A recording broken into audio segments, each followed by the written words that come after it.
प्रिय दर्शकों, नमस्कार। मैं ज्योतिषाचार्य पंडित शुभम द्विवेदी आपका इस यूट्यूब चैनल में स्वागत करता हूँ। दर्शकों, आज का विषय है मेष लग्न में सूर्य का 12 भावों में फल।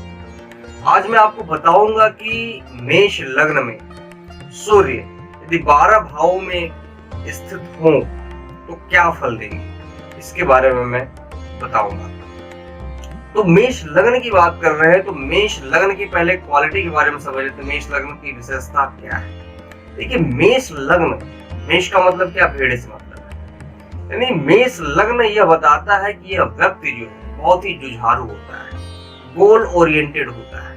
यानी लक्ष्य को प्राप्त करने की क्षमता जितना मेष लग्न में होती है उतना किसी और लग्न में साहस और पराक्रम से भरी हुई लग्न है। लग्न का मतलब जानते हैं आप लोग क्या होता है? शरीर होता है। यानी मेष लग्न में जो भी जातक जन्म लेगा उस जातक का जो कह सकते हैं पोटेंशियल शरीर है बहुत ही साहसी, पराक्रमी और परिश्रमी भी ऐसे लोग बहुत होते हैं। मेष लग्न की क्वालिटी है। और आज मैं आपको बताने वाला हूं कि मेष लग्न में सूर्य का क्या फल होता है, सूर्य क्या फल देते हैं।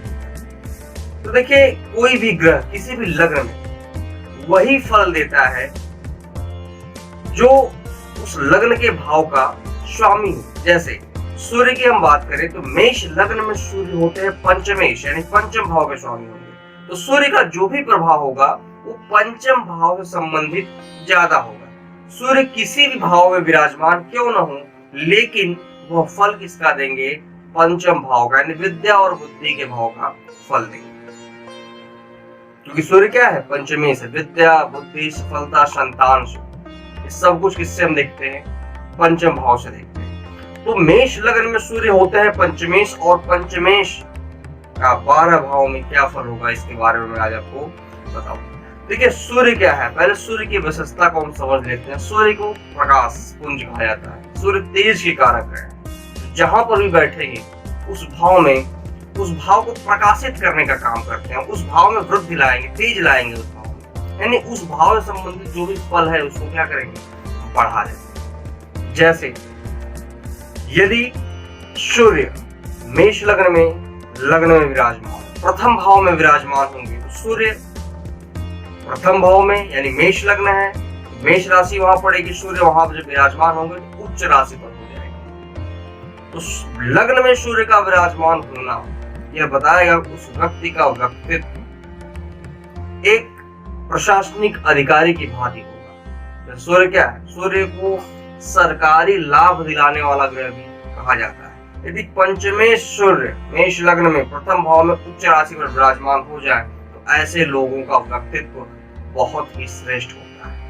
यानी मान, सम्मान, यश, कीर्ति सब कुछ दिलाने वाले सूर्य होते हैं। और साथ ही साथ मैं बात कर रहा हूं कि पंचमेश है, पंचम भाव के स्वामी, तो इनका जो है श्रेष्ठ फल मिलेगा। यानी मेष लग्न में प्रथम भाव में सूर्य विराजमान होते हैं तो व्यक्ति की विद्या, बुद्धि, सफलता बहुत ही श्रेष्ठ मिल जाएगी। लेकिन वहीं पर व्यक्ति को व्यक्तित्व का, तो व्यक्ति अपने व्यक्तित्व का निखार तो कर लेगा, विद्या, बुद्धि, सफलता उसकी बहुत श्रेष्ठ हो जाएगी। लेकिन ध्यान देने की बात यह भी है कि सूर्य ग्रह जहाँ बैठता है उसके जस्ट सामने उसकी दृष्टि भी होती है।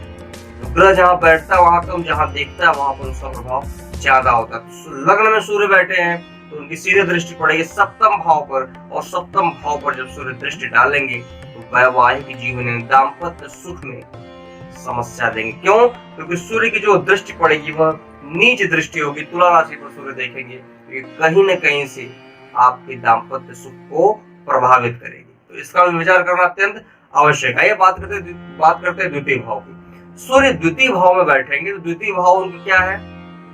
शत्रु राशि हो जाएगी। देखा जाए तो शुक्र और सूर्य का नैसर्गिक में क्या है? शत्रुता है। शत्रु राशि पर सूर्य विराजमान होंगे। हालांकि पंचमेश है, द्वितीय भाव धन भाव में जाकर के वहां बहुत खराब है। लेकिन पंचदा ग्रह वैदिक चक्र को भी देखना अत्यंत आवश्यक बन जाता है कि सूर्य और शुक्र का संबंध क्या है। जो संबंध मिलेगा उसी अकॉर्डिंग फल करेंगे। तो द्वितीय भाव में यदि सूर्य बैठे हुए हैं तो व्यक्ति की वाणी में तेज लाएगा। यानी व्यक्ति अपने विद्या, बुद्धि, अपने विवेक से एक कुशल वक्ता होगा। बोलने की क्षमता ऐसे लोगों की बहुत अच्छी होती है। एक सभा को संबोधित कर रखने की क्षमता रखते हैं। और वहीं पर सूर्य की दृष्टि पड़ेगी अष्टम भाव पर, संपूर्ण सप्तम दृष्टि देखेंगे तो अष्टम भाव पर सूर्य की दृष्टि आपकी आयु में वृद्धि करेगी, आपको अध्यात्मवादी बनाएंगे। पंचमेश सूर्य का द्वितीय भाव में यह फल। तीसरे भाव की बात करें, तीसरे भाव पे मिथुन राशि पड़ेगी जो उनकी मित्र राशि है, बुध सूर्य की मित्रता है। मित्र राशि पर विराजमान होकर तृतीय भाव में आपके साहस, पराक्रम, छोटे भाई बहनों का सहयोग इसमें वृद्धि करेंगे। और वहीं पर सूर्य की दृष्टि पड़ेगी भाग्य भाव पर, तो आपको परम भाग्यशाली बनाएंगे। क्योंकि वह घर जो है देवगुरु बृहस्पति का है, और बृहस्पति का सूर्य से क्या है, मित्रता है। और वहां पर जैसे ही सूर्य की दृष्टि पड़ेगी तो आपके भाग्य में वृद्धि ही करेंगे। चतुर्थ भाव की बात कर लेते हैं। चतुर्थ भाव चंद्रमा का घर होगा, कर्क राशि वहां पर पड़ेगी, और चतुर्थ भाव में बैठ कर सूर्य वहां पर आपको भूमि भवन वाहन सुख भी प्रदान करेंगे। और इसके साथ साथ उनकी दृष्टि पड़ेगी दसम भाव पर, दसम भाव पर आपके कर्म में भी वृद्धि करेंगे। हालांकि थोड़ा सा पिता से अनबन हो सकती है, क्योंकि चतुर्थ भाव में सूर्य बैठेंगे, दसम भाव को देखेंगे तो दसम भाव किसका है, शनि का है। शनि के घर को देखने, शत्रु घर को जब भी सूर्य देखेंगे तो पिता से अनबन करा सकते हैं, तो यह इस चीज का भी ध्यान रखना अत्यंत आवश्यक है। हालांकि सुख में आपको वृद्धि करेंगे, क्योंकि चंद्रमा का घर है और चंद्रमा घर में सूर्य पहुंच जाते हैं, तो यह भूमि भवन वाहन, क्योंकि चतुर्थ भाव सुख का होता है, तो आपको सुख से संबंधित चीजों को प्राप्ति करवाएंगे। पंचम भाव में सूर्य विराजमान हो जाए, यानी मेष लग्न हो, पंचमेश पंचम भाव में ही विराजमान हो जाए, इससे अधिक श्रेष्ठ फल हम नहीं कह सकते, क्योंकि पंचम भाव में स्वगृही होंगे। हालांकि फल देखना अत्यंत आवश्यक होता है कि उनका फल कितना है। तो पंचम भाव में जैसे ही सूर्य विराजमान होंगे वहां पर आपको श्रेष्ठ फल देने वाले हो जाएंगे, यानी व्यक्ति विद्या बुद्धि, यानी एक कुशाग्र बुद्धि का जातक कह सकते हैं, यानी उत्तम विद्या प्राप्त करने वाला। और सफलता तो पूछे, मतलब सफलता मतलब ये है कि ऐसे लोग बहुत जल्दी सफल होते हैं। सफलता का मतलब ये होता है कि इनका प्रयास कभी विफल नहीं होता है, जो भी प्रयास करते हैं उसमें इनको सफलता मिलती है। यहाँ पर स्थित सूर्य देखेंगे लाभ भाव को, और आपको एक सूत्र बता दे कि जब भी सूर्य लाभ भाव को देखेंगे तो व्यक्ति को आजीवन धन की कमी नहीं होने वाली, यानी व्यक्ति का काम होना है, धन संबंधी कोई भी कार्य होगा उसके पास पैसे की व्यवस्था हो जाएगी। तो सूर्य का लाभ भाव से जब भी संबंध हो तो ऐसे लोगों को आजीवन कभी पैसे की परेशानी नहीं होती। हालांकि भूख एक अलग बात है, पैसा नहीं आ रहा वो एक अलग बात है, लेकिन आपका पैसे संबंधी कोई काम रुकने वाला नहीं है। छठे घर में सूर्य बैठ करके आपको क्या करेंगे, छठा, आठा और 12वां घर, मैं बार बार कहता हूँ रिपुरेंद्र रिपई, जब भी इस भाव में कोई ग्रह जाता है विपरीत राजयोग नहीं बन रहा हो तो यहाँ पर ग्रहों की स्थिति अच्छी नहीं मानी जाती है। तो छठे घर में सूर्य जाके आपके थोड़ा सा विद्या और बुद्धि कंसंट्रेशन को डिस्टर्ब कर सकता है, आपकी विद्या और बुद्धि में कोई बाधा ला सकता है, क्योंकि वो शत्रु और रोग का भाव होता हो सकता है कि आप पढ़ना तो चाहते हैं लेकिन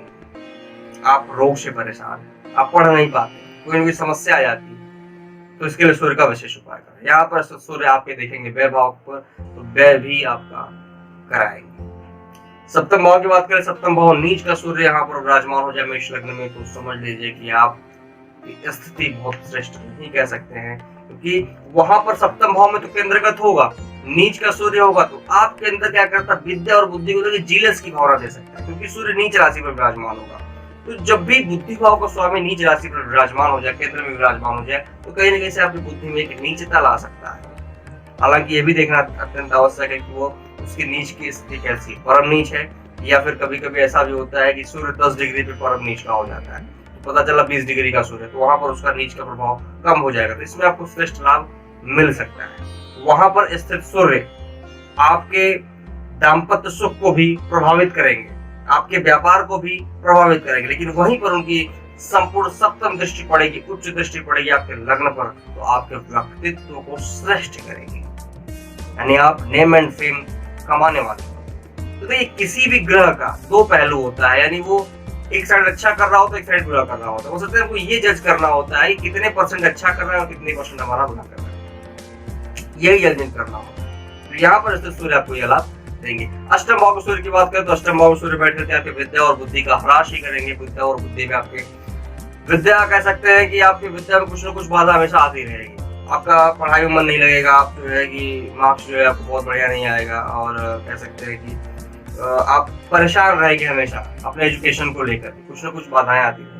दूसरी चीज ये है कि सूर्य अष्टम भाव बैठ के आपकी आयु को बढ़ाने का काम करेगा। वहीं पर स्थित सूर्य आपके वाणी भाव को देखेंगे तो वाणी में आपकी वृद्धि करेंगे, वाणी में आपके तेज लाएंगे। और वहीं पर सूर्य की बात कर ले तो सूर्य यदि नवम भाव में विराजमान हो जाए, भाग्य भाव में विराजमान हो जाए तो अत्यंत श्रेष्ठ स्थिति कह सकते हैं, क्योंकि एक मूल त्रिकोण का स्वामी दूसरे मूल त्रिकोण में बैठ जाए तो बहुत ही अच्छी स्थिति कही जाती है। यानी आपकी विद्या में, और आप कुशाग्र बुद्धि के तो आप होंगे ही, साथ ही साथ आपके विद्या में आपके भाग्य का सहयोग मिलेगा।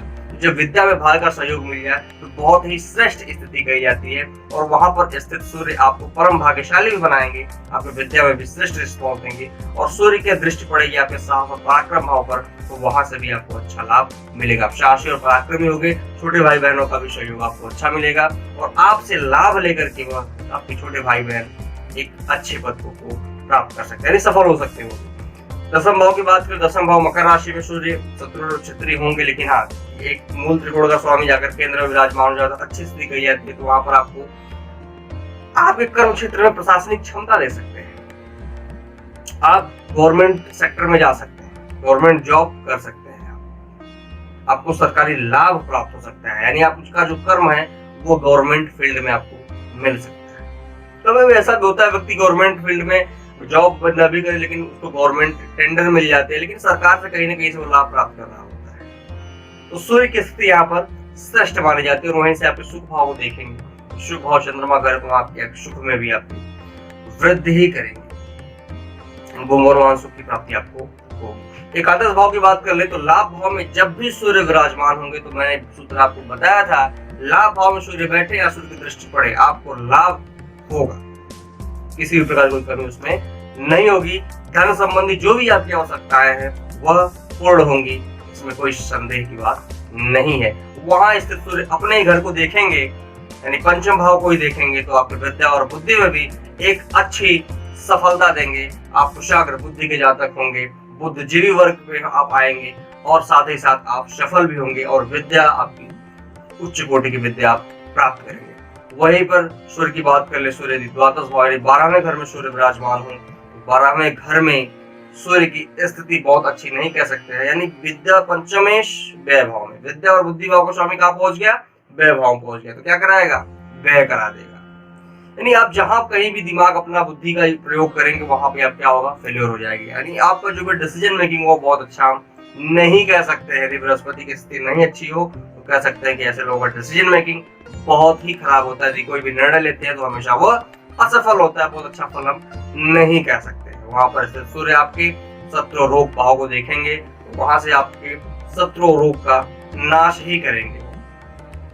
मेन यह है कि 12वें भाव में सूर्य जाएंगे तो आपकी विद्या और बुद्धि, आपकी सफलता को प्रभावित करेंगे, आपकी सफलता में विलंब कराएंगे।